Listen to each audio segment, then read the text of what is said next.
एक शादीशुदा जोड़ा अपना सेकेंड हनीमून मनाने के लिए क्रूज टूर पर गए। इस दौरान वे अपने बच्चों को घर पर ही छोड़ गए थे। बदनसीबी से खराब और बहुत ही तूफानी मौसम के कारण क्रूज शिप डूबने लगी।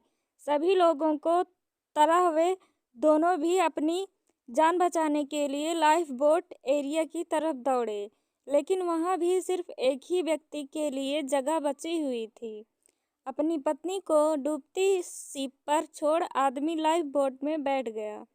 पत्नी उसी डूबती शिप पर खड़ी अपने पति को दूर जाते हुए देख रही थी।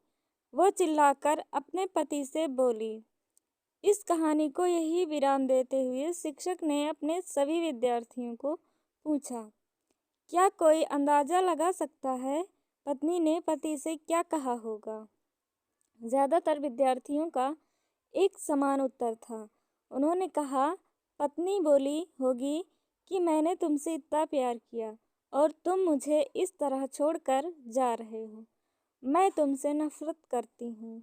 शिक्षक की नज़र एक शांत बैठे विद्यार्थी पर पड़ी।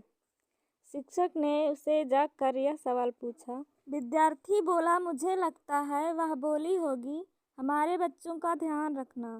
शिक्षक को आश्चर्य हुआ। उन्होंने विद्यार्थी से पूछा, क्या तुमने यह कहानी पहले भी सुनी है? विद्यार्थी ने सर हिलाया और बोला, नहीं, लेकिन बीमारी की वजह से दम तोड़ते हुए मेरी माँ ने यही शब्द आखिरी में मेरे पिता से कहे थे। शिक्षक ने उस विद्यार्थी को सही जवाब देने के लिए शाबाशी दी। कहानी को आगे बढ़ाते हुए शिक्षक ने कहा, क्रूज शिप डूब गई और साथ में पत्नी भी। पति घर वापस लौट आया और उसने अकेले ही अपने बच्चों को पाल पोस कर बड़ा किया। कई सालों बाद उस पति की भी मौत हो गई। एक दिन उसकी बेटी, जो उससे अपनी माँ की मौत की जिम्मेदार मानती थी, अपने पिता के सामान को साफ करते हुए उसे एक डायरी मिली, जिसे पढ़कर उसे सच्चाई का पता लगा। डायरी में लिखा था, जब माँ बाप उस क्रूज शिप पर गए थे तब उन्हें पहले से ही पता था कि उसकी मम्मी को 3rd स्टेज कैंसर है और इसीलिए वो दोनों आखिरी बार एक साथ ज़्यादा से ज़्यादा समय बिता सके, इसलिए दोनों अकेले ही इस क्रूज शिप पर गए थे।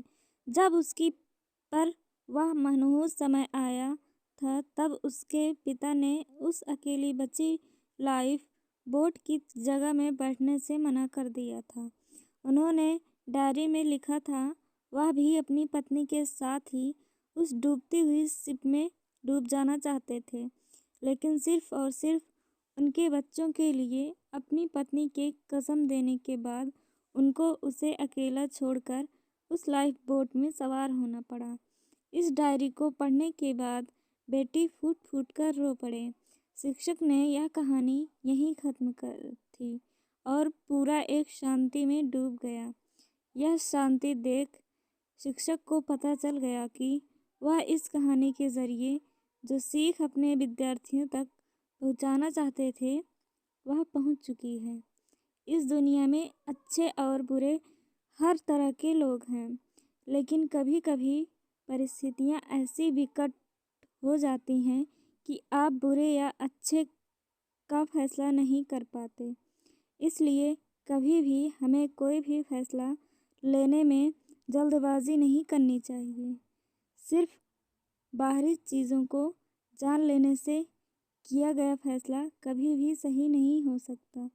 बिना किसी जांच पड़ताल के और बिना दूसरों का पॉइंट ऑफ व्यू समझे फैसला करना छोड़ दीजिए।